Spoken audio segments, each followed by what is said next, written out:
Hand over your $90,000 trash like you don't need money. My stepmom barked loud enough for the entire backyard to freeze. Her voice split the air right as everyone lifted their glasses for my dad's 60th birthday toast. Balloons drifted in the warm Cypress Creek breeze. Plates clinked. Kids laughed near the fence. But the second Brittany's words landed, the whole place dropped into a heavy silence, the kind that crawls under your skin and settles there. She did not stop. She wanted the spotlight. She wanted the humiliation. She wanted me small. $90,000. She repeated, separating each word like she was announcing the winning numbers of the Texas lottery. You are almost 30 and still single. What are you even saving for? A nervous laugh bubbled from a nearby table. My aunt arms folded, smirked as if this was the entertainment she came for. At her age, I already had 2 kids and a mortgage, she muttered just loud enough for the cousins to hear. One of my cousins leaned toward another, whispering like I was a character in a cautionary tale. She's not even a real adult yet. No husband, no kids, just some office job. Their eyes slid over me with a blend of pity and judgment that stabbed deeper than Brittany's words. Brittany saw she had an audience, and she thrived on it. With her chin tilted up and her manicured hand resting dramatically on her hip, she gestured at me like I was an example in a lecture. She is hoarding money while this family is drowning. My father Daniel stood beside her with a tight expression, the kind he used when he wanted to avoid conflict. He did not say a word. He never did. Brittany stepped closer to the folding table where she had arranged a neat stack of envelopes. Since Mia promised to help with Daniel's credit card debt, she announced, projecting her voice even louder, we thought we would collect for his medical bills today. His own daughter should lead by example with that $90,000 she brags about. My stomach twisted. I had never bragged about anything. I had never even told her I had savings. The only way she could know was if she had gone through my papers or my laptop or both. And the way she was smiling told me exactly what she had done. My chest tightened with the same shame I had watched so many women swallow in family gatherings across the years. The sense of being cornered, the feeling of being painted as selfish simply for having boundaries. My throat burned, my eyes stung. I wanted to disappear into the grass. I wanted to shrink so small no one could look at me with that mix of disappointment and superiority. I could hear the thoughts behind their eyes. Selfish, ungrateful, fails at life milestones, not doing enough for her father, not doing enough for the family. My dad stood frozen, unwilling to defend me, unwilling to stop her. That hurt worst of all. It was not the first time he chose silence over me, but this time I was not the same little girl who swallowed everything. I felt the weight in my bag, a USB, a sealed A4 envelope. Neither held cash.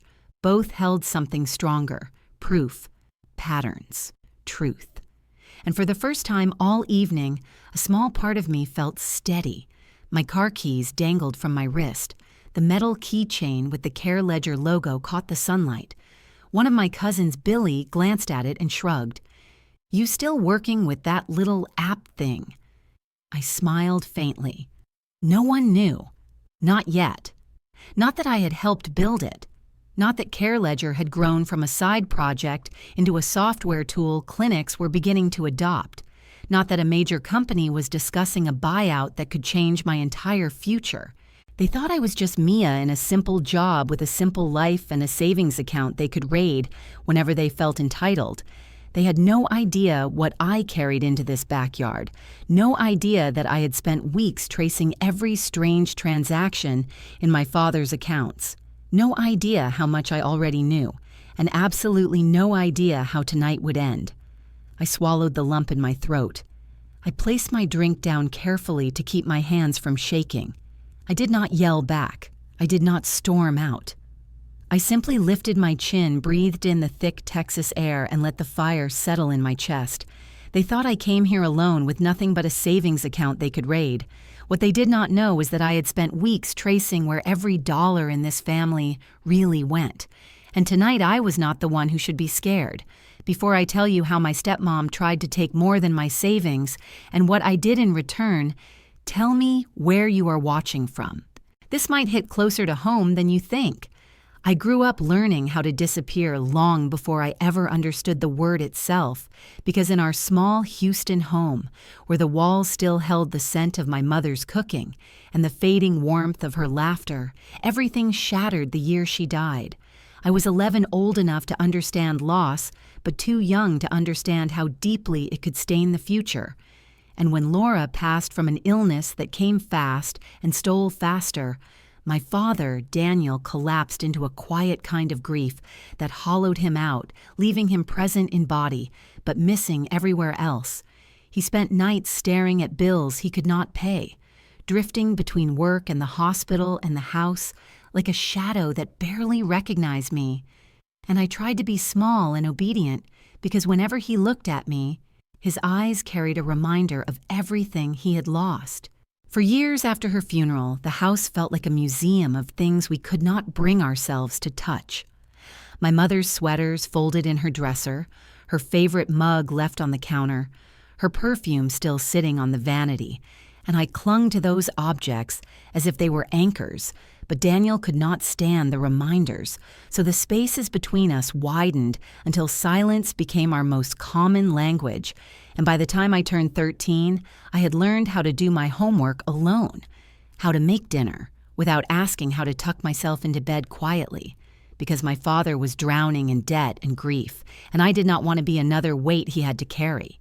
Then came Brittany, a woman 16 years younger than my father, bright blonde, sharply dressed, always smiling with the confidence of someone who believed life owed her something. She arrived like a gust of wind that swept through our house and rearranged everything in her favor, and at first I thought maybe she would help make things lighter for him, since that was how she presented herself. The cheerful woman who knew how to soothe a grieving man, who could organize his paperwork, who would handle the phone calls he avoided, who might bring life back into a place that had been dim for years. But the longer she stayed, the more I realized she was not here to help us heal. She was here to erase what existed before her.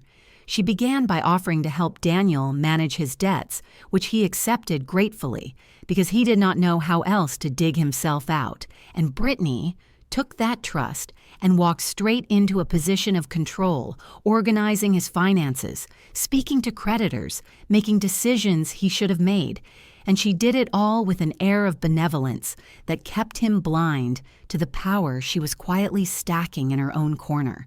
The first signs showed in the smallest details the day I came home from school and found my mother's framed photo removed from the hallway wall and replaced with a portrait of Brittany at a beach in Florida, or the afternoon she boxed up my mother's clothes without asking, humming to herself as she sealed the lids with tape and told me it was time to move on, and I stood there frozen watching her hands erase my mother piece by piece, while Daniel sat on the couch staring out the window, pretending not to notice what she was doing.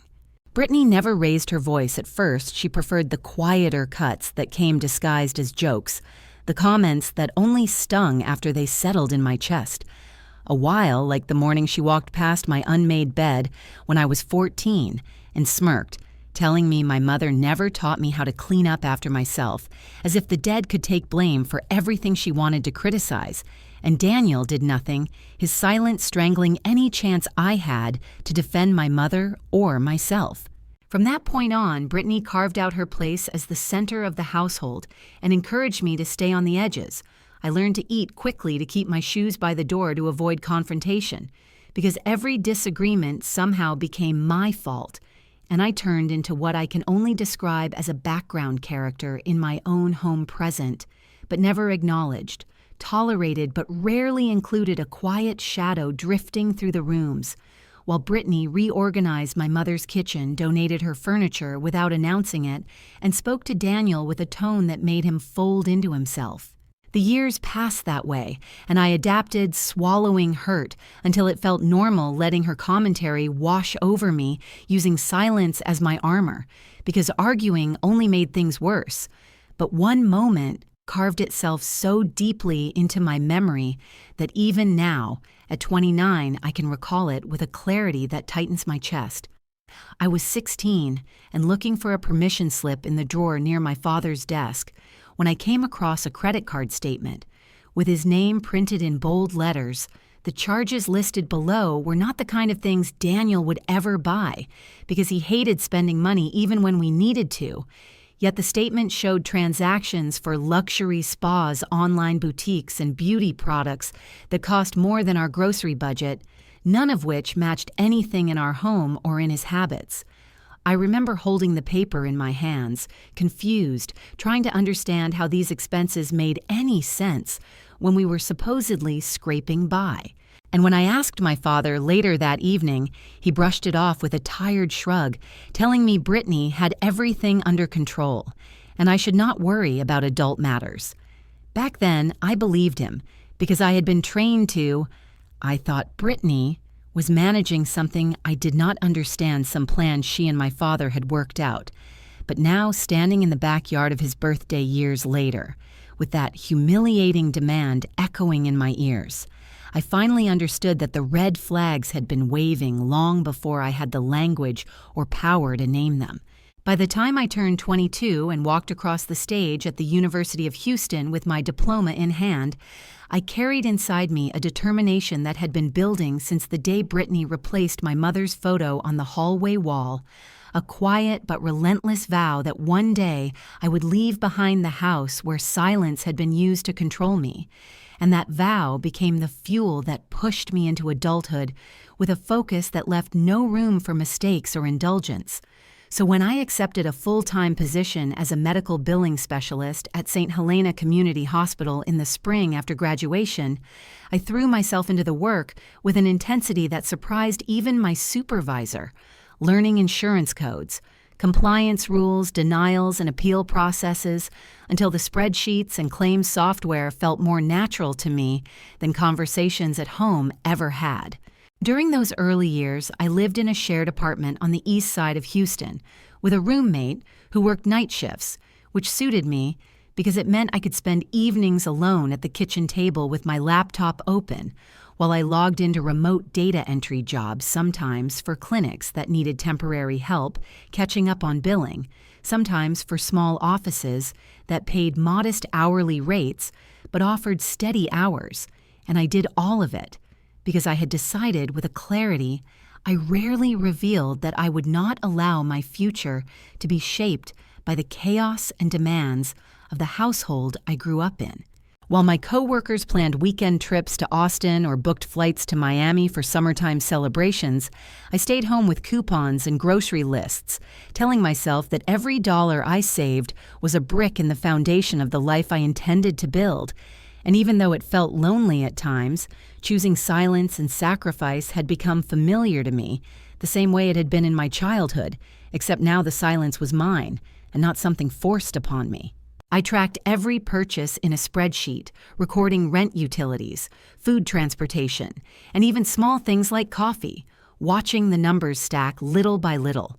Each row, a reminder that I had control over something, even if only my bank balance, and as the months turned into years, my savings grew.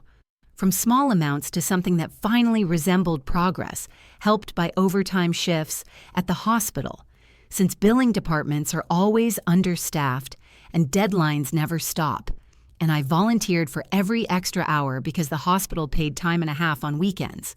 Around that time, one of my college classmates, Evan, reached out to me about a tiny software project he'd been building with two other friends, something they called Care Ledger, which at that point was nothing more than a basic platform designed to help small clinics track claims and prevent coding errors that often led to revenue losses. And he wanted someone who understood medical billing workflows to consult for a few hours a week. I did not invest money because I did not have much to spare, but I did offer my time testing features, suggesting improvements, mapping out how clinics actually process claims. And because they could not pay me regularly, they gave me a small equity stake that I assumed would never be worth anything. But I accepted anyway, because it felt good to contribute to something new, something unconnected to the house where Brittany ruled everything from the color of the curtains to the way my father spoke. Meanwhile, my savings continued to grow, 100 by 100, then 1,000 by 1,000, each deposit representing long nights at the hospital. quiet weekends at home, choices made out of necessity rather than indulgence.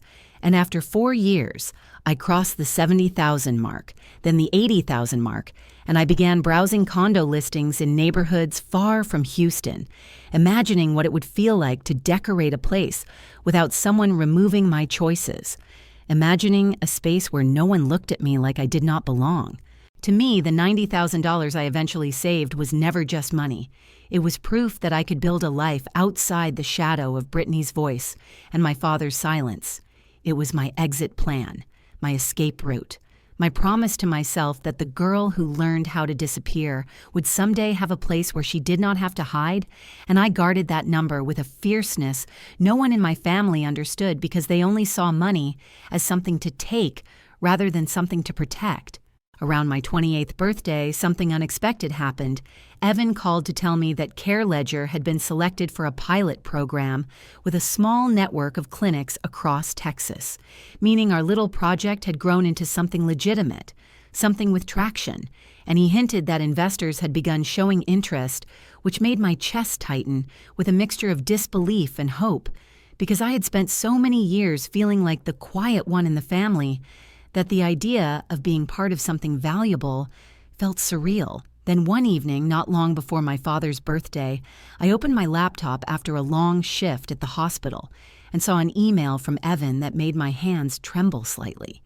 He wrote that a larger company was interested in acquiring Care Ledger and that early conversations sounded promising.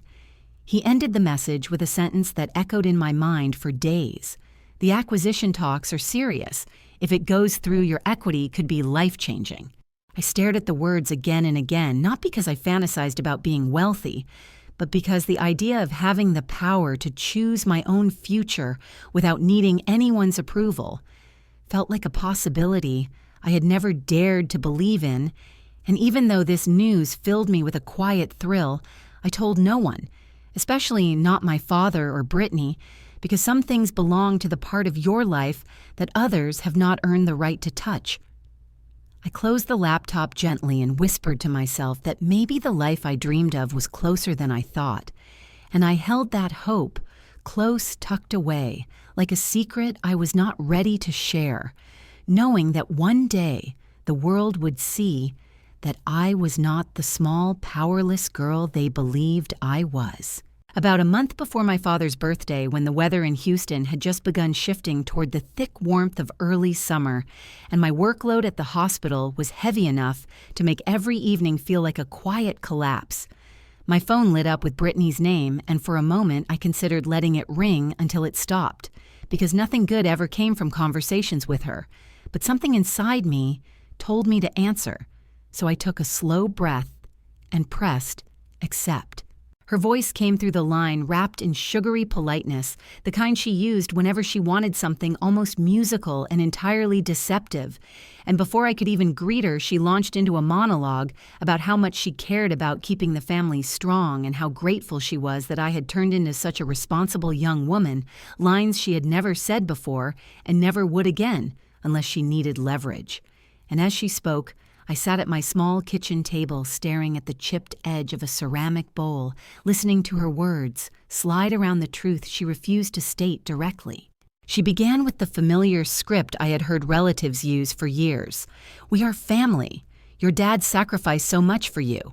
He worked overtime to keep a roof over your head. He deserves support now that times are hard." And I felt my jaw clench because she made it sound like I had spent my youth draining him, when in reality, I had spent more years raising myself than anyone acknowledged. But Brittany always had a way of framing guilt so neatly that it took effort not to absorb it. Then she shifted to the vague emergencies that people like her used as emotional hooks, mentioning a few medical bills they were trying to clear a credit card balance that had unexpectedly grown an urgent home repair that she described as vital for my father's comfort. And I listened carefully because the details never aligned the way honest requests would, her story bending and flexing in places as if she had rehearsed several versions and could not remember which one she had settled on. I asked her calmly what specific amount she needed and what exactly the bills were, for not out of generosity, but because I had learned that clarity often made manipulative people uncomfortable. And for a brief second, her voice hesitated before she regained control and slipped in, the part she had been waiting to say, the part that made my entire body go still. She said she knew I had around 90,000 saved because she had seen how careful I was, and that maybe I could help a little since my job paid well. My hand froze above the table because I had never told her that number. Not even close 90,000 was something only I knew. Something hidden in my spreadsheets and digital folders, something she should not have had access to, and the realization that she had gone through my papers or my emails hit me the same way a cold wind hits the back of your neck when you are alone in a room where the windows are closed. I asked her how she knew that amount, and she laughed lightly, pretending it was just an assumption, a guess, a casual comment, but her tone betrayed a confidence that only comes from certainty. And as my pulse quickened, I understood she had crossed a line I had not even considered she would approach, because suddenly the request was no longer about bills or emergencies. It was about the fact that she believed she had a right to whatever money I earned. When I told her I could not contribute, she dropped the sweet tone instantly and moved into the sharpness she reserved for moments when she felt entitled to rage. She said I was almost 30 with no husband and no children, and that saving money without giving back to the family was pointless, her voice dripping with the kind of judgment that sought to shrink me down to nothing. And she added that, at least if I handed money to her and my father, it would mean something, as if my savings existed only to validate her idea of usefulness. I was so stunned that I sat quietly for several seconds, listening to her breathe, listening to the subtle impatience in her silence, waiting for me to fold the way my father always did. But something inside me hardened, not with anger, but with clarity. Because every word she said confirmed exactly why I had been saving so fiercely all those years. I told her firmly that my answer would not change and that I hoped she would find another solution.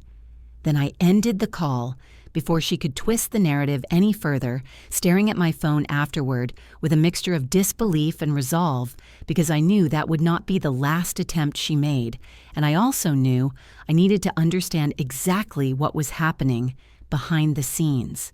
My instincts from years of working in medical billing nudged me toward the next step, almost automatically.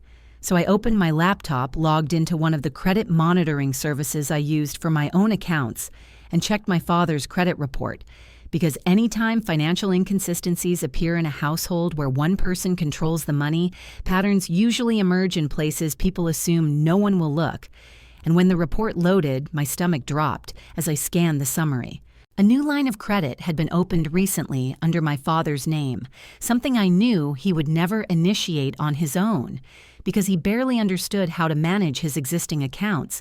And as I stared at the entry, I felt a cold certainty settle into my chest, the kind that comes when the pieces begin to align in ways you wish they would not.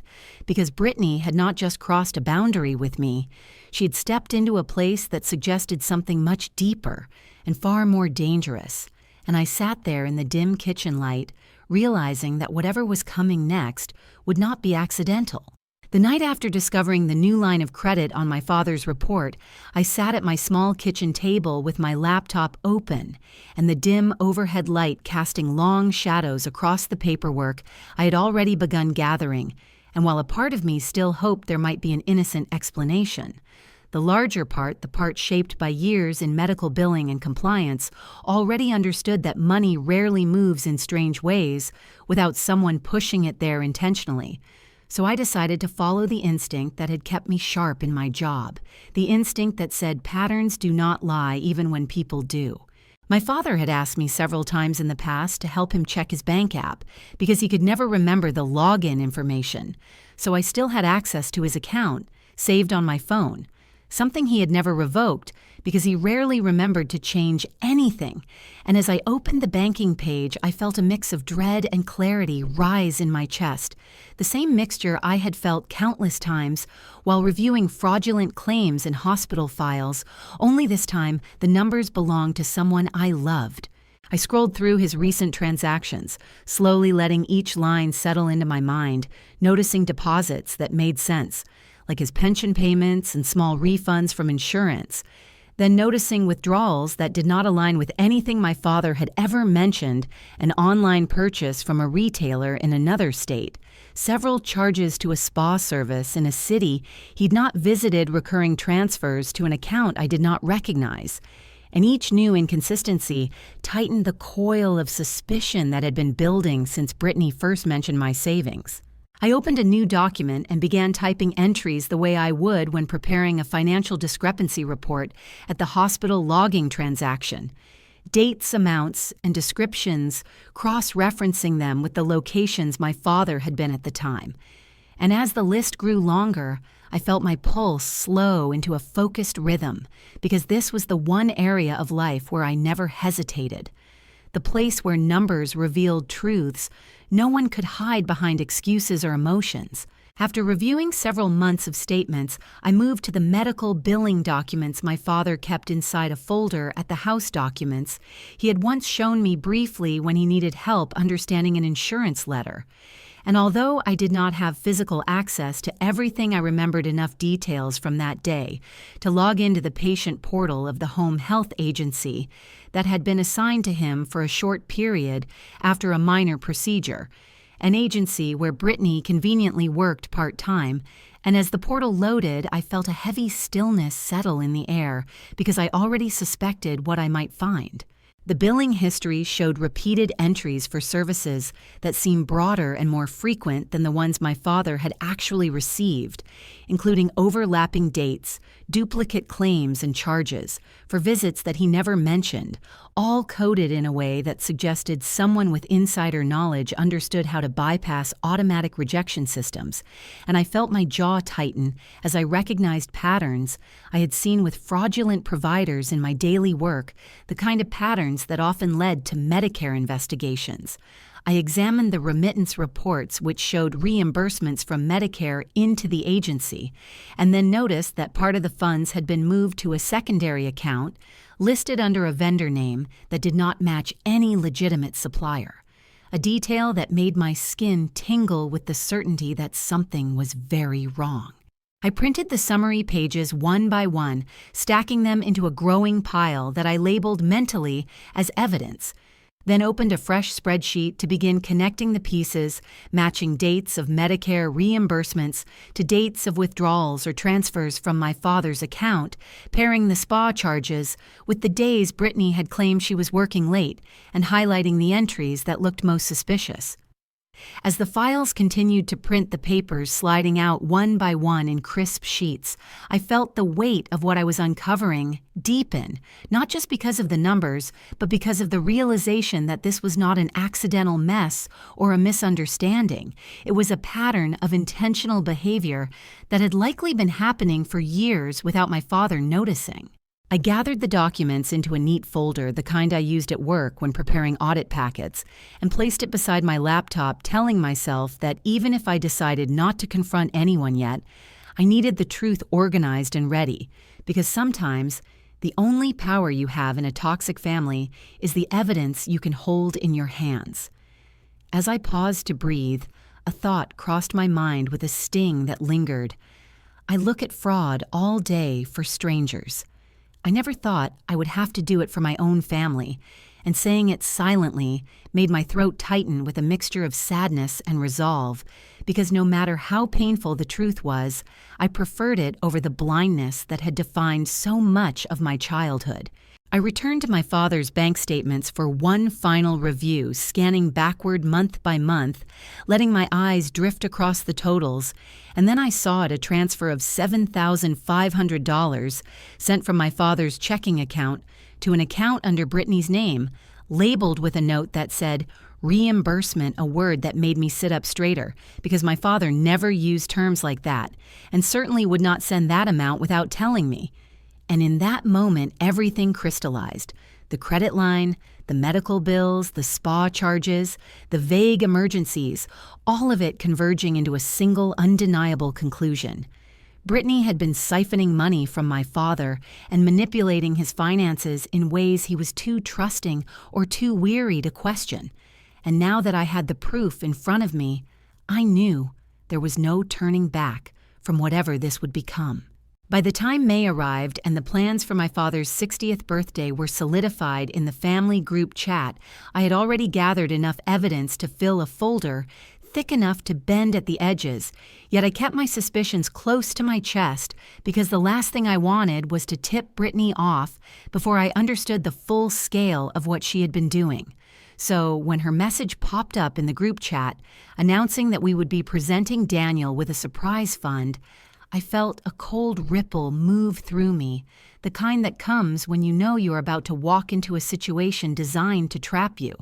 And I stared at the screen long enough for the dots of replies from cousins and aunts to appear beneath her message, each one filled with heart emojis and declarations of how wonderful the idea was. Then came the second message, shorter, sharper, hitting me with the clarity of a punch. A cousin wrote that they were excited to see how generous I would be since everyone knew I had saved so much. And when I scrolled up to Brittany's earlier messages, I realized she had told them all without asking me that I would be making the largest contribution, because I had $90,000 sitting in my account. And the audacity of it made my hands shake slightly as I locked my phone and pressed it against the table to steady myself. I was not a person to create scenes, not growing up in a house where silence was the only shield I ever had. So I decided I would still attend the party. I would not give Brittany the satisfaction of thinking she had intimidated me, and I packed the folder of evidence into my bag along with the small USB drive containing backups of every statement and document I had collected, telling myself that if things went the way I suspected they would, I might need them sooner than I wanted to admit. I also wrapped a simple gift for my father, a framed photograph of the two of us from when I was a child, one Brittany had taken off the wall years ago and replaced with pictures of herself. And as I placed it in my bag, I felt a tight ache in my chest because things had become so twisted that even a picture felt like a rebellion. When I arrived at the house in Cypress Creek, the backyard was already filled with folding chairs, mismatched decorations, and the familiar chatter of relatives who always arrived early so they could talk about anyone not yet present. And I could feel the weight of their glances as I walked in the same upward and downward assessments I had endured my whole life, but stronger now that Brittany had painted me as the wealthy, selfish daughter who needed to be taught what real family sacrifice meant. Brittany stood in the center of the yard like she was hosting a charity gala rather than a birthday gathering, wearing a floral dress that did not match the casual atmosphere, drawing attention to herself with exaggerated gestures as she told a group of neighbors that Daniel had sacrificed his entire career to raise me alone. A story so far from the truth that I nearly laughed out loud because Daniel had always worked his job steadily and consistently. And it was Brittany who had encouraged him to stop working as much so she could manage the household finances, but no one here seemed interested in the facts, only in the performance. Every time someone mentioned loyalty or family duty, their eyes slid to me subtle, but pointed, as if they were measuring whether I would fulfill the role Brittany had assigned me, and although I kept my expression neutral, I could feel the familiar burn of humiliation rise under my skin.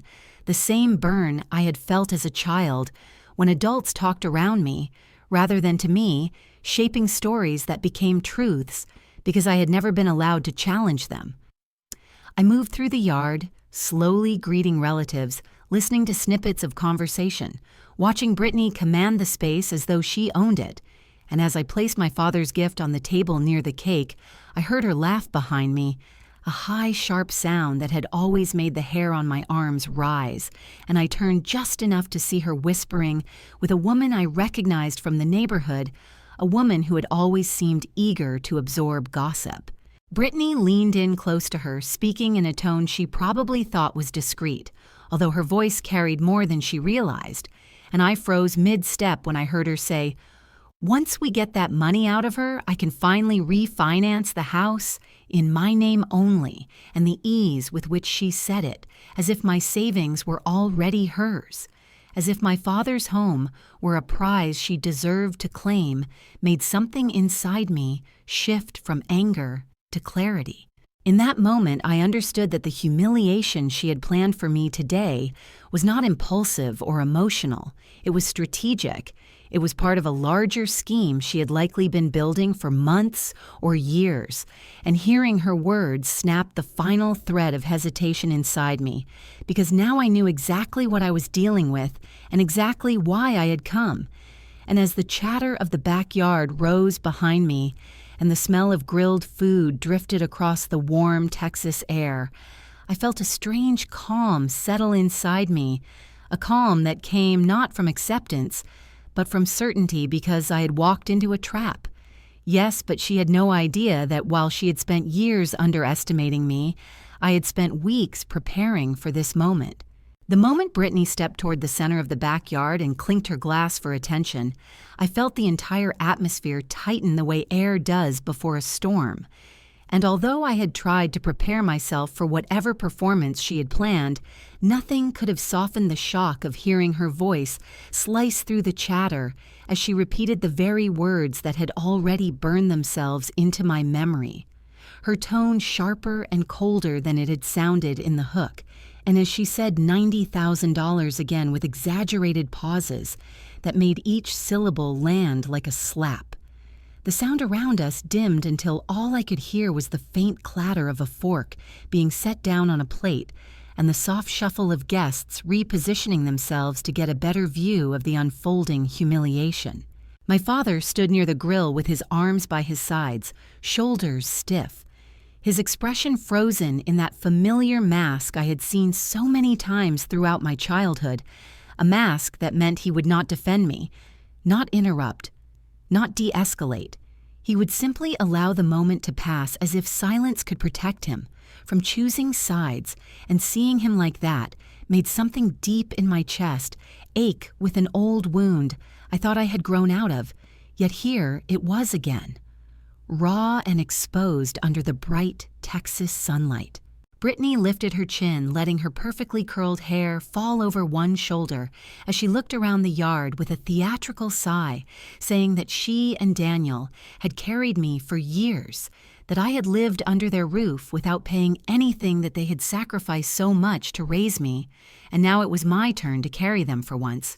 And as she spoke, she peppered the story with small details that twisted the truth into something unrecognizable. Details spun carefully to frame me as a burden who owed the family a debt of gratitude I had never paid. A murmur rose among the guests as they nodded along, accepting her narrative without question, and an older aunt stepped forward with a sympathetic smile that felt more like a warning as she said, "Come on, honey, $90,000 is nothing over a lifetime. Your father's health is priceless." And although the words were meant to sound loving, they were laced with accusation, implying that my hesitation was cruel, that refusing to hand over my life savings was the equivalent of choosing money over family. I opened my mouth not to argue, but to at least correct the most outrageous lies yet. Before I could speak, another cousin chimed in with a comment about how a woman my age should know better than to hold on so tightly to savings when family needed her, and someone else muttered something about loyalty under their breath. And slowly, the ring around me tightened, until I felt like a defendant standing in front of a jury that had already decided the verdict. My eyes stung as I tried to keep my expression steady, because the last thing I wanted was to cry in front of these people. And even though I knew I had nothing to be ashamed of, the weight of being cast as the selfish daughter, the unmarried woman nearing 30, the one with no children and therefore no real responsibilities pressed against my ribs, with the familiar heaviness that so many women carry when society tells them they have failed invisible tests they never agreed to take.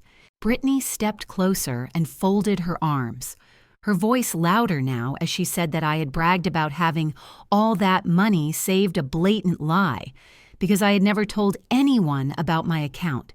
Yet she said it with such confidence that heads nodded automatically, and as she continued weaving the story, she painted me as someone who cared only about herself. someone who preferred watching her family drown while she stacked cash in her bank account. And the unfairness of it all made my throat tighten as I forced myself to breathe slowly and not let her see how deeply her words cut.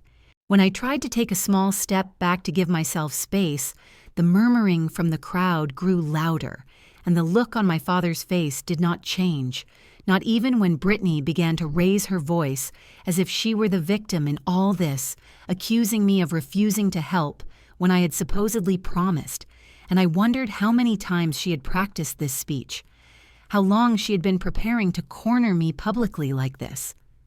I lifted my hand slightly, wanting to ask for a moment to speak, a moment to clarify that I had made no such promise yet. Before any sound came out, Brittany lunged forward with a suddenness that made several people gasp, and she grabbed the strap of my bag, her fingers hooking around it as she yanked it toward herself with a roughness that shocked me so completely, I froze for a second, unable to process that she had actually put her hands on my belongings in front of everyone. "Fine, if you will not do it yourself. We will help you be generous," she announced loudly as she tugged at the bag again, and the audacity of her tone was so brazen that the yard fell silent, except for the rustle of my bag as she tried to pull it out of my hands. I jerked it back instinctively, my voice catching in my throat as I held on tightly, because inside that bag was not just my wallet, but the folder of evidence I had prepared the USB holding every document Brittany would never want anyone to see, and the realization that she had nearly ripped it out of my grasp sent a wave of cold anger through me, so strong that my vision sharpened around the edges, and as I stared at her, as I felt the weight of 100 curious eyes focused on us, I understood that this moment was not only humiliating, but also a line crossed so completely there was no going back. I could feel the eyes on my back as I pulled my bag tight against my side, the sting of Brittany's grip still lingering on my skin, and before anyone could ask where I was going, I murmured that I just needed a little space, keeping my voice steady, even though the inside of my chest felt like a drum. Someone was pounding with both fists. Then I slipped through the sliding glass door into the house where the air was cooler and quieter, and where I could finally breathe without the weight of 100 watching faces pressing against me. The familiar scent of my father's living room mixed with the faint sweetness of the birthday cake on the counter, and for a moment I stood still, letting the silence settle around me, because I needed clarity. I needed focus. I needed to shift from the daughter being humiliated outside to the woman who had spent years learning how to track numbers patterns and lies for a living. And once my pulse steadied, I moved quickly toward the small desk against the wall where my father kept his old laptop plugged in. Daniel had asked me years ago to help him set up online banking since he always forgot passwords, and I still had his login stored in my encrypted phone notes because he tended to lock himself out of the account every other month. So with a practiced ease, I typed in the information, waited for the page to load, and felt a deep confirming blow to the gut when I saw the live transactions in front of me, each one further proof that something had been draining his accounts long before today. I scanned the withdrawals, the transfers, the repeated payments to the home health agency, where Brittany worked part-time, each one more suspicious than the last, and I pressed my lips together as I clicked into the loan section and saw once again the line of credit that had been opened under his name without his knowledge. Then I reached for my phone, my fingers steady in a way that surprised me because inside I felt both furious and heartbreakingly calm, as if the shock had dissolved into purpose. I dialed the fraud hotline printed on the back of Daniel's debit card, keeping my voice low, as I stepped into the hallway to avoid the noise drifting in from the backyard, and when the representative answered, I explained carefully that my father was not aware of certain loans that I suspected unauthorized activity, that the accounts were being drained without his consent, and the representative assured me he would file an urgent report and lock anything that could be locked until someone could verify the legitimacy of the transactions. And hearing those words gave me a small but powerful rush of control I had not felt since the moment Brittany first raised her voice at me outside. As soon as I hung up, I opened my email and typed quickly, my fingers flying over the screen, as I contacted the whistleblower attorney I had met at the hospital months ago, the one who had given a workshop about Medicare fraud, and who had told me afterward that if I ever saw anything suspicious in my line of work, I should not hesitate to reach out. And I wrote a short but detailed message explaining that I had uncovered questionable billing linked to a home health agency, along with transfers made under my father's name without his approval. Then I attached a few screenshots and compressed documents from the folder I kept on my USB, trusting that he would understand the urgency, even from the brief summary. I plugged the USB into the laptop and copied over a curated set of files, not everything but enough to form a coherent picture if I needed to show someone quickly.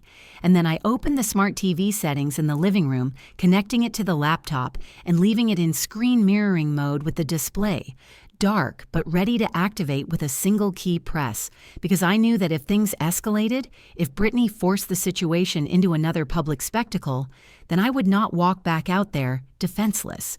I moved through the house quietly, checking the Wi-Fi connection, checking the folder on the desktop, checking the notifications on my phone, and although everything looked normal on the surface, each preparation felt like loading a silent weapon, a small calculated step designed to counter the chaos Brittany had created outside, and the simplicity of each action made it even more powerful, because it showed me how much control I actually had when I stopped letting her theatrics distract me.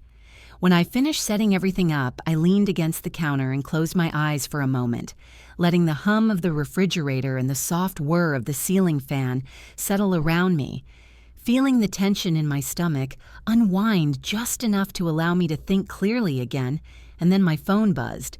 I expected it to be a cousin texting about where I had gone, or maybe my father finally asking if I was all right. But when I looked down, I saw an email notification from the attorney much faster than I anticipated, and I opened it instantly. His reply was short, sharp, the kind of message that told me he had immediately understood the scope of what I had described, and the moment my eyes landed on the line. If what you were saying about the home health agency is accurate, this could be a six-figure whistleblower case. I felt the breath leave my lungs in one long, controlled exhale as the reality of what I held in my hands settled over me. This was no longer just about protecting my savings or saving my father from the financial disaster Brittany had dragged him toward. This was about uncovering a scheme that could result in a government payout worth far more than the $90,000 she had tried to rip from me, a payout that could change the trajectory of my life in ways she could not even fathom. Yet I did not feel triumphant or smug, only focused, because the last thing I wanted was to let the money become the reason I fought. I slipped my phone into my pocket and straightened my shoulders, knowing no one outside had any idea that while they were busy trying to humiliate me, I had just set in motion a chain of events that would expose everything Brittany had built her life on, and I walked back toward the sliding door quietly, carrying a truth she would never see coming. When I slid the door open and stepped back onto the patio, the noise of the backyard washed over me, a mixture of laughter that felt too sharp and whispers that died as soon as people noticed I had returned. And right in the center of it all stood Brittany, performing for her audience with the ease of someone who had practiced her lines long before today. Her hand pressed to her chest in a display of wounded generosity as she told the story of how hard it had been to raise another woman's daughter, how ungrateful I had been for every sacrifice she and Daniel had supposedly made, and the phrase she kept repeating, the one she clearly wanted everyone to absorb, was that I was the ungrateful stepchild who refused to help the man who had given me everything. I watched her speak while guests nodded with sympathetic frowns, and something in me shifted, not anger exactly, but a steady rising clarity, the kind that comes when you realize the moment you have been preparing for is finally here. So instead of shrinking back or letting her words stew into humiliation, I moved through the crowd with calm, deliberate steps until I stood close enough for her to see me, and when she locked eyes with mine, the flicker of unease that crossed her face told me she felt the shift too. I did not raise my voice. I did not match her theatrics. I simply said that if we were going to talk about money, then everyone should see the full picture. And the words seemed to freeze the air around us because the guests looked at one another with quick, curious glances, not sure what I meant, but drawn forward by the quiet authority in my tone. And without waiting for permission, I turned and walked toward the house, leaving the sliding door open behind me. People followed in clusters, some confused, some eager for drama, some whispering that maybe I would finally apologize or explain myself. And as footsteps shuffled across the tile floor and bodies filled the living room, I stood near the television with my hand lightly resting on the remote as I took in the sight of relatives who had judged me my entire life, now standing in front of a screen that held truths none of them expected to see.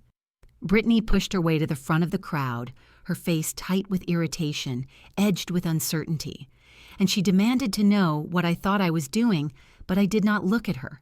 Not yet. Instead, I spoke slowly and clearly, so everyone in the room could hear every word as I said once again that if we were going to discuss who was selfish, who was generous, who cared about Daniel, then it was only fair that they all understand where his money had been going. Then I pressed one button on the remote.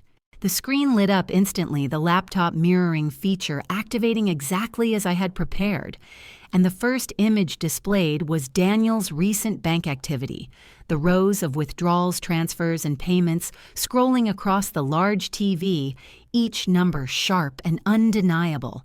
A wave of murmurs broke through the room as people leaned forward, squinting to read the lines, and before anyone could misinterpret what they were seeing, I spoke again, explaining each transaction with the steady, patient tone I used at work when walking doctors through billing errors, saying that many of these withdrawals had occurred when Daniel was not even home, that several transfers had been marked as reimbursements but did not match any legitimate medical expenses, that some payments had gone to the home health agency, where Brittany worked, even though Daniel did not receive services from them.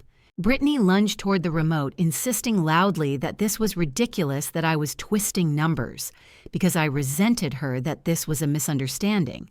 But I stepped back and continued speaking, revealing the loan documents that appeared on the screen, next the ones showing the line of credit Daniel had never agreed to open. And as the crowd gasped at the sight of his name, tied to unfamiliar dates and signatures, Brittany's voice cracked as she shouted that it was none of their business that finances were complicated, that Daniel had agreed to everything privately. I ignored her and clicked to the next file, this time showing several Medicare billing sheets from the home health agency documents that should have listed single visits, but instead showed duplicate charges entered minutes apart, and the moment someone in the crowd whispered that it looked like fraud, Brittany's face went pale in a way no makeup could hide as she tried to speak, but ended up stuttering through a mess of denials that only made her look guiltier. I let the silence stretch for a long moment, letting everyone absorb not just the numbers, but the pattern, the undeniable connection between Daniel's draining accounts and Brittany's workplace irregularities. Then I turned to the last file, the one that mattered most, the one that transformed the room from murmuring confusion to stunned disbelief. I clicked slowly, deliberately, letting the suspense hang in the air, and then the document appeared on the screen, blown up larger than life. A home equity loan contract with Daniel's name listed as the guarantor. His signature placed neatly at the bottom, except anyone who had ever seen my father sign anything would know immediately that the swooping curve of the D and the slanted loop of the L were wrong, too. Neat, too rounded, too deliberately careful to belong to a man whose handwriting was always slightly shaky. The room fell so silent I could hear the soft hum of the refrigerator in the kitchen, and then my father stepped forward, his eyes locked on the screen, as he whispered that he never signed anything like that. Not at the bank, not online, not anywhere. And the raw confusion in his voice sliced through even the thickest pockets of doubt among the guests. That is when I said it clearly, quietly, without accusation, but with absolute truth, that someone had used my father's name without his knowledge to open a home equity loan, and that the signature on the document was not his, and the shock that rippled through the room felt like a physical wave, shifting the entire weight of the moment from me onto Brittany, as she stood frozen, caught between the evidence on the screen and the dozens of eyes now staring at her with dawning horror.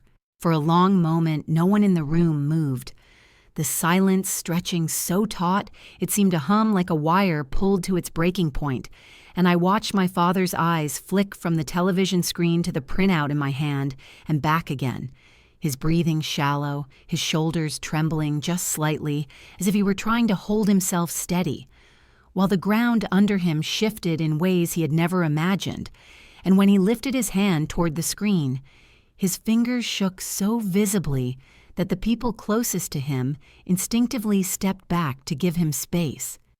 He stared at the forged signature with a look that made my throat tighten, a look that held disbelief and betrayal and a kind of quiet devastation. And when he finally spoke, his voice came out cracked and thin as he whispered that he did not sign anything like that he would never take a loan on the house without talking to me, that he did not even know how to access online loan applications. The crowd murmured again this time, no longer with judgment toward me, but with palpable shock directed at Brittany, whose face had lost all its color, except for 2 bright spots of red blotching her cheeks as she stepped forward and raised her voice too quickly and too loudly, insisting that I was twisting everything, that I had always been jealous of her place in this family, that I resented her for marrying my father, and she kept talking over herself, her words tripping in a frantic rush that sounded more like panic than conviction as she tried desperately to pull the narrative back into her control. But the room had already shifted. I could feel it, the same relatives who an hour earlier had nodded along with her accusations were now staring at her with widening eyes, whispering to each other, glancing at the screen with dawning comprehension, some leaning toward one another to quietly ask whether this meant she had been stealing from Daniel this whole time. My father turned to her slowly, his voice still unsteady as he tried to form the words, asking her directly if she had signed his name on a loan, if she had applied for credit under his identity, if she had been moving money without telling him. And he looked so disoriented, so blindsided that for the first time in years, I felt a swell of fierce protectiveness toward him that pushed back the hurt I had carried for so long. Brittany sputtered, waving her hands, claiming it was all a misunderstanding, that she had helped Daniel with paperwork because he was forgetful, that she had meant to surprise him with some kind of financial plan, that I was blowing everything out of proportion because I wanted attention. But her voice cracked on the last word, and several relatives exchanged looks that made it clear they no longer believed her. I did not yell. I did not raise my voice above hers. I simply reached into my bag and pulled out another page, this one a printed record from the bank, showing that the loan request had originated from the same IP address Brittany used at home. And when I held it up, the room went still again, the weight of the truth settling like dust after a collapse. A great uncle who rarely spoke shook his head slowly, muttering that he thought we were here to celebrate, not to watch Daniel get robbed in his own house, and his voice, though quiet, carried through the room with the force of a verdict, because coming from him, a man known for saying nothing unless it mattered, the words landed with unmistakable gravity. Brittany spun toward him and snapped that he did not know what he was talking about, then turned to the others, begging them to see that I was manipulating them, that I had always caused trouble, that I was trying to turn Daniel against her out of spite. But the crowd visibly recoiled from her.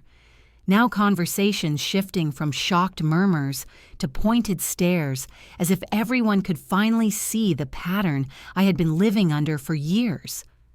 My father stepped closer to me, his eyes brimming, not with tears, but with a deep, pained clarity, and he asked me in a trembling voice what he should do, what all of this meant, whether his accounts were in danger, and I told him gently that the bank had already been notified that investigations would follow and that he was protected for now, but that he needed someone to oversee his finances temporarily, so no more damage could be done. From my pocket, I pulled out the document the attorney had emailed me earlier, a template for limited power of attorney meant for emergency fraud situations, and I explained it softly to him while the room listened, the words hanging in the air with a quiet weight, as if everyone understood that this moment was not about me taking control, but about him finally being safeguarded. Daniel looked at Brittany, then his face drained of every trace of warmth, and in a voice that sounded older than I had ever heard it, he told her to leave the house, his house, the house she had tried to claim for herself, and her eyes widened in genuine fear as she realized this was not a bluff, that he was truly sending her away in front of everyone. She tried one last time to plead with him, reaching for his arm, insisting that I had tricked him, that she was the one who had supported him. But he gently pulled his arm away, shaking his head, and said that he needed space, and that he did not trust her anymore. The final blow came when he took the pen I handed him, his hand still trembling but determined, and signed the temporary power of attorney form, naming me as the person authorized to manage his finances during the investigation.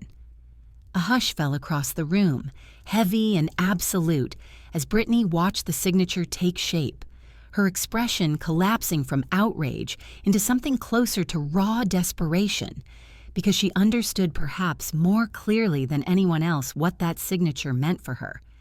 She was losing access, losing control, losing the financial foundation she had spent years building her comfort on, and the look she gave me as she backed away was a mixture of fear and hatred.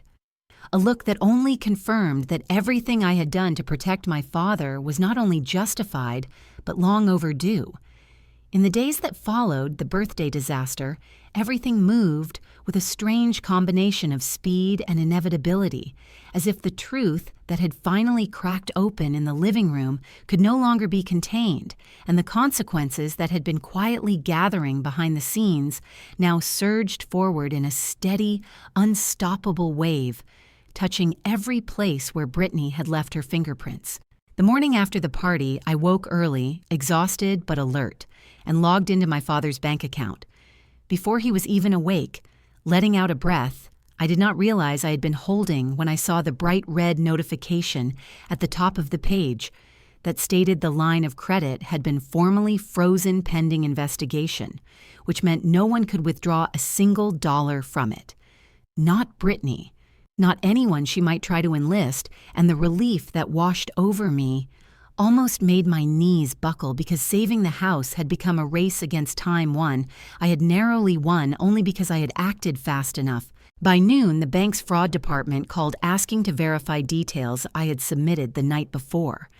And when they asked whether Daniel had initiated the loan application or authorized the transfers, I answered calmly but firmly, explaining that my father barely knew how to navigate an ATM menu, let alone apply for online credit, and the representative told me they would escalate the case to their senior investigators, a phrase that carried both formality and hidden weight, especially when paired with the assurance that Daniel would not be held responsible for any fraudulent debt, as long as the investigation confirmed what we already knew. Meanwhile, the home health agency where Brittany worked part-time became the focus of attention far beyond anything she could have anticipated, because the whistleblower attorney wasted no time forwarding the documents I sent to the appropriate state office, and within 48 hours an audit notice was issued, something so rare and so serious that even people in the medical billing world whispered when they heard about it. And although I did not wish misfortune on the entire agency, I knew that whatever fraud Brittany had participated in or benefited from was about to unravel publicly, with dates and numbers traced back to every employee involved.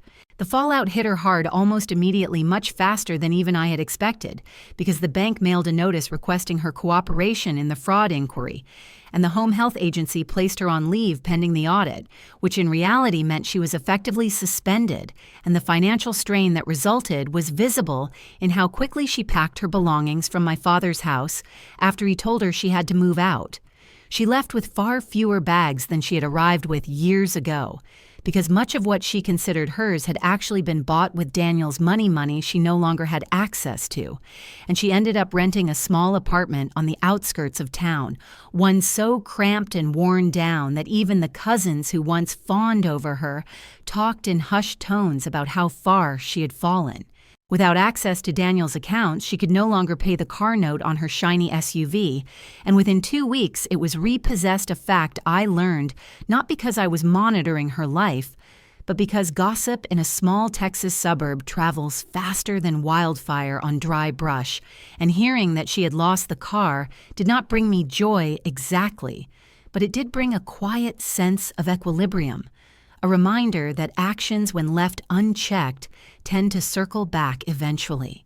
For my father, the consequences were different, less dramatic but deeply meaningful, because once the bank completed its preliminary review, they informed him that his home was not in immediate danger of foreclosure, that any late payments resulting from unauthorized activity would be reversed, and that his credit would be restored when the fraudulent accounts were formally closed. And when he read the letter, his shoulders sagged with relief, so profound it made my chest tighten, because I realized just how long he had been living with stress he did not fully understand. We sat at his kitchen table that afternoon, the same table where Brittany once dictated every financial decision. And for the first time in years, he looked at me, not with guilt or hesitation, but with a gratitude that came from someplace deeper than words could reach. And he told me he was sorry not just for the loan or the birthday or the silence, but for every moment he had allowed someone else to shape the story of who I was. While he talked, I forwarded more documents to the whistleblower attorney, answering follow-up questions, sending additional screenshots, and piecing together timelines of transactions, and the attorney responded with equal speed, clearly recognizing the weight of the evidence, because he kept saying how thorough and well-organized everything was, asking nothing more than clarification and a few narrative descriptions for his submission packet.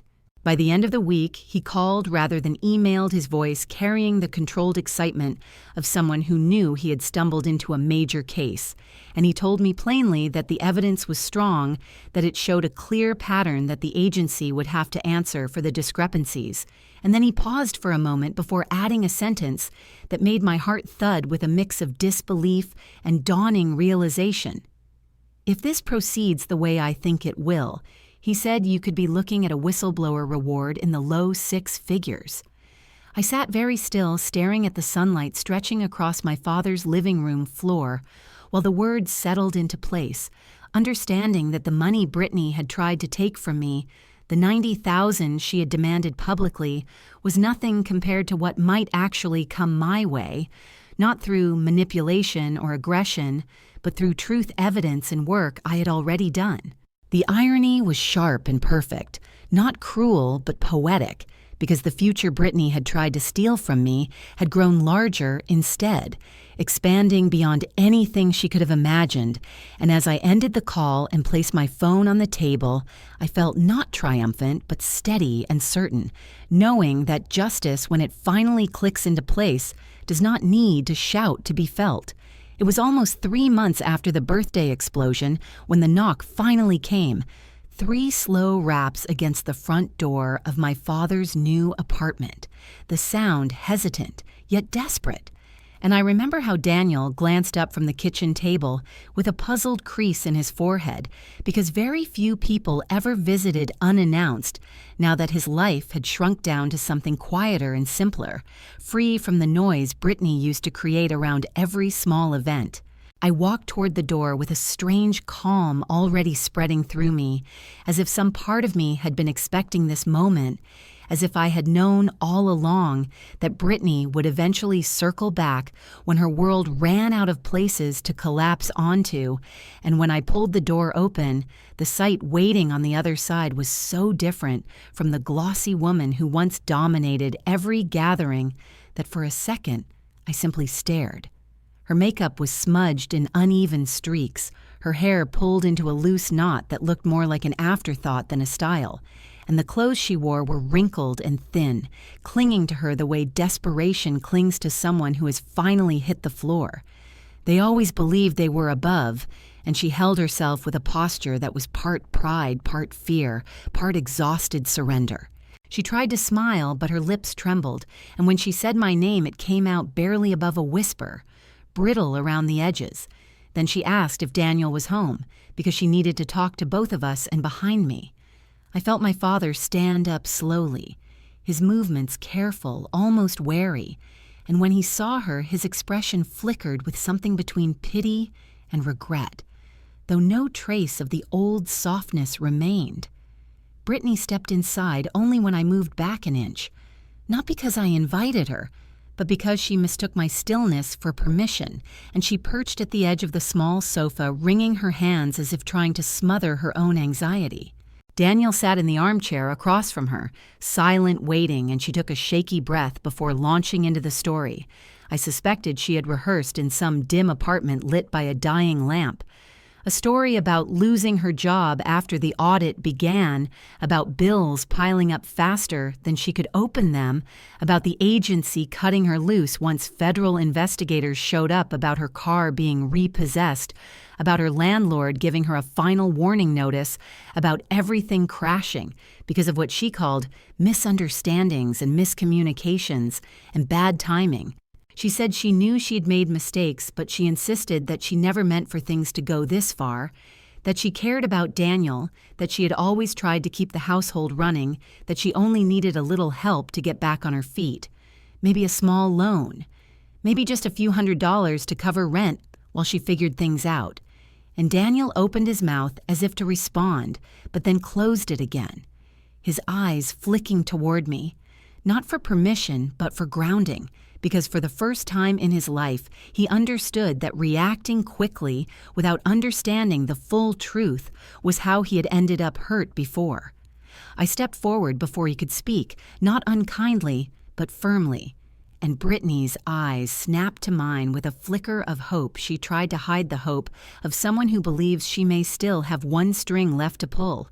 I reached into the folder I carried and pulled out a printed page, sliding it onto the coffee table in front of her, and she stared at it for a second before realization hit her, her face draining of color as she recognized it.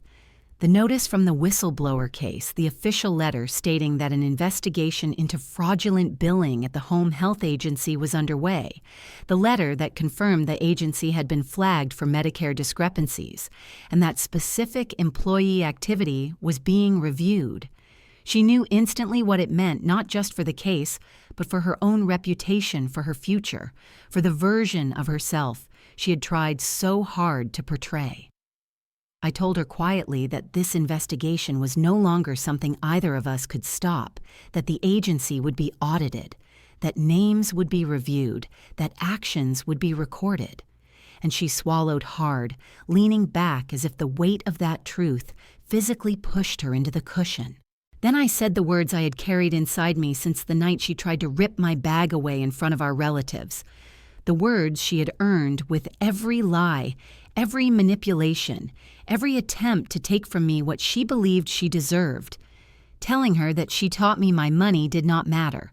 But what I learned was that every dollar and every choice leaves a trail, and her eyes widened because she understood that the trail she left behind was the very thing unraveling her life now. She whispered again that she only needed a chance, a little help, a moment of mercy. But I shook my head slowly, not out of cruelty, but out of clarity, telling her that I would not give her money, that I would not rescue her from consequences she created.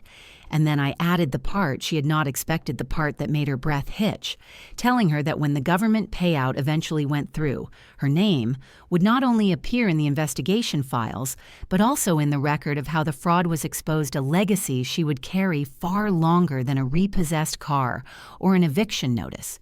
She stared at me with a hollow mixture of disbelief and dread, her pride finally cracking completely, as she realized that the humiliation she had planned for me had returned to her tenfold, not through revenge, but through her own actions being dragged into the light. And when she finally stood up, shoulders shaking, she did not wait for Daniel to speak or ask anything further. She simply walked to the door slowly, as if each step carried the weight of every choice she had made. When the door closed behind her, the room felt still not heavy, but clear, like a window finally opened after years of stale air, and Daniel exhaled a long breath he had been holding since the moment she arrived, grateful not for her suffering, but for the peace that came with truth. A year after the night everything broke open in my father's living room, the shape of my life looked different on paper. Yet, in the quiet moments, it felt surprisingly simple, grounded in routines and small choices that would have seemed ordinary to anyone on the outside. But to me, they felt like proof that I had finally stepped out of the shadows I grew up in and into a life I had built on my own terms. I ended up buying a small condo in Woodland Heights, a modest place with creaking hardwood floors and big windows that caught the evening light. And every time I turned the key in the lock, I felt a soft wave of gratitude, not because it was fancy or impressive, but because it was mine. A space no one could rearrange without my consent. A home where no one could take down photos or box away memories in the name of moving on. The whistleblower case moved forward slowly, as these things always do, but the attorney was right. The agency's fraud patterns were clear, and one afternoon I received an official letter confirming that a settlement had been reached and that I would receive a whistleblower reward in the low six figures, a number that once would have felt imaginary but now arrived as a direct result of seeing what others refused to look at.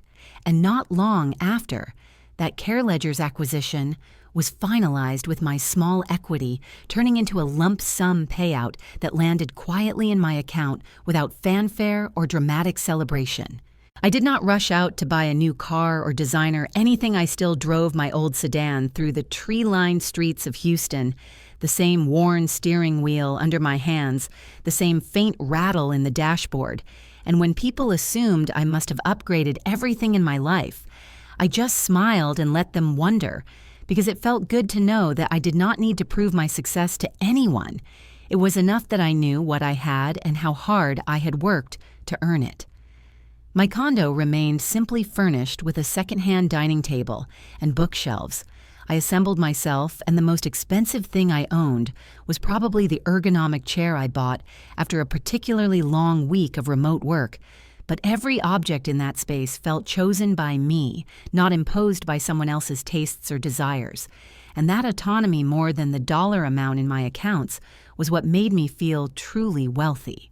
As for my father, the man who once stood frozen in silence while others spoke for him, and over me, he began to change too slowly, at first almost awkwardly, like someone learning how to speak a language they had never been allowed to practice.